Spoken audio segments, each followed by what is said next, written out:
안녕하세요. 아산소리 언어발달 클리닉의 대표원장인 소영기입니다. 오늘은 이제 언어 치료에 있어서 효과적으로 이런 것들을 접근하는 방식에 대해서 이야기를 드리도록 하겠는데요.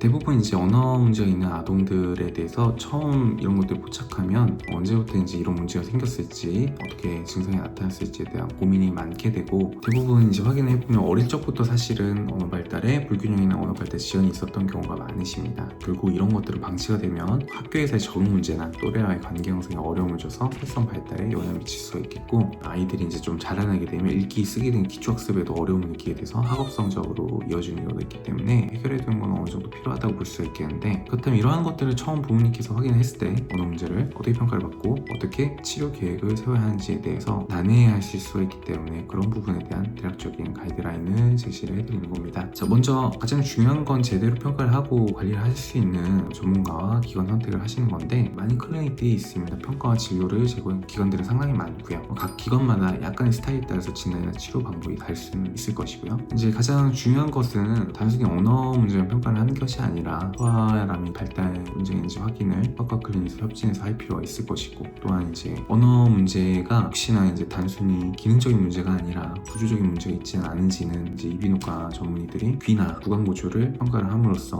문제가 있다면 이제 바로 잡아낼 수가 있겠고요. 그리고 또한 이런 것들이 당연히 제대로 평가되고 미세한 언어나 문해력까지도 다 확인할 수 있도록 물론 언어치료사 선생님들과 같이 할 수 있는 클리닉이 반드시 선택이 되어야 되겠습니다. 이렇게 종합적인 평가가 이루어지지 않으면은 결국은 아동의 문제가 어느 하나가 남아있더라도 강하고 넘어갈 수가 있기 때문에 한계가 좀 있을 수 있다고 보시면 되겠습니다. 자, 일단 이러한 종합적인 이해와 정확한 진단은 뭐가 있을까요? 자, 부모님의 보고를 통한 설문지를 받을 수가 있겠고, 언어 평가를 위한 다양한 검사 툴들이 있을 겁니다. 그리고 이를 위해서 이것을 서포트할 수 있는 전문 검사 인력과 언어 치료사 선생님들이 계실 거고요. 아이의 언어 발달 수준, 그리고 그에 맞는 정도의 발전이 있었는지를 확인하는 경우도 필요하겠고, 이제 소아과 선생님들의 경우에는 발달 평가를 하시게 되겠고, 이제 이비인후과를 통해서 구강이나 귀 구조를 확인을 하고, 필요한 경우에 이제 청력 검사나 어광의 발음이나 설소대 등의 문제에 대해서 치료가 필요한 경우도 있겠습니다. 모든 아이들에게 일반적으로 이러한 표준화된 검사를 통해서 문제가 될 것들 다 배제하는 과정이 필요하고, 여기서 잡혀진 문제가 있다면 추가로 좀 정밀 검사를 하게 되는 경우가 있습니다. 예를 들어서 청력의 문제는 기본적으로 정밀 청력 검사가 필요한 경우에 이런 것들 대학병원 의뢰해 드리는 경우도 있겠고, 아니면 이제 저희 클리닉 같은 경우는 원내에서 하는